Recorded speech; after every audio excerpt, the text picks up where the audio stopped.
In today's video, I'm going to explain the concept of what is economic development and how do we measure it. First, we must define it. Economic development is the process by which a nation improves the economic, political, and social well-being of its people. What determines the level of economic development of a nation? Well, a good first indicator is to look at the gross national income, which is measured by the total annual income received by residents of a nation. This figure can be a bit misleading because it does not consider the differences in cost of living. To account for cost of living, we look at the purchasing power parity or PPP. The base for the adjustment is the cost of living in the United States. The purchasing power parity for different countries is then adjusted up or down depending upon whether the cost of living is lower or higher than the United States.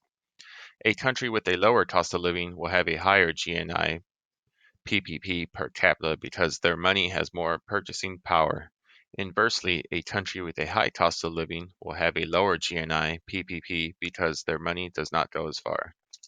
The first image here is an updated world map from the textbook showing the gross national income of all countries. In this image, you can see that countries like the United States, Australia, Japan, and a few others have many, such as the European countries, have a high level of GNI. The next slide is a map of the world again with GNI but adjusted with purchasing power parity. You will notice that the GNI of some countries like China, Russia, India, Mexico, and Saudi Arabia have all gone up. This is because the cost of living in these countries is much lower than the United States. The GNI adjusted with PPP adjusted actually went down in other countries such as Australia. The cost of living is so high here that your money has less power here to buy goods and services. Next, what are some of the other ways to look at economic development? The Nobel Prize winner Amartya Sen said that economic development should be seen as a process of expanding the real freedoms that people experience. In his eyes, economic development should be seen as a political one, too. He believes that to have success in economic development requires the democratization of a nation to give the citizens a voice in what happens in their country. He looks at the level of healthcare in that country. Do citizens have access to basic healthcare services? When someone has an accident or becomes very sick, do they have access to doctors and hospitals? Does everyone have access to a free and basic education? While we take these things for granted here in the US, many third world countries lack these basic things for large portions of their population.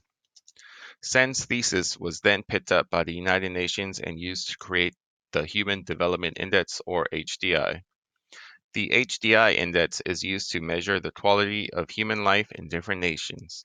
This measure is based on three measures, which include life expectancy at birth, which is a function of healthcare, educational attainment, which is measured by a combination of adult literacy rates and school enrollment in primary and secondary schools, and whether average incomes based on PPP estimates are sufficient to meet the basic needs of life in that country. The HDI is scaled from 0 to 1, 1 being the highest score for HDI. More ways to determine economic development include innovation and entrepreneurship. This includes new products and business processes. Innovations in production and business processes can lead to an increase in productivity of labor and capital, which further boosts economic growth rates. If a country is going to sustain long-term economic growth, the business environment must be conducive to the consistent production of product and process innovations. It is also important to have a market economy because a market economy has strong protections for property rights. There would be far less innovation and entrepreneurship if people couldn't have a legal claim to their products and innovations. Why would anyone bother to create new things if you weren't going to be able to reap the rewards for doing so? In a planned or mixed economy, the government might tell you what to build or start designing. If you did not innovate a new process or product, there is a chance the government would take ownership.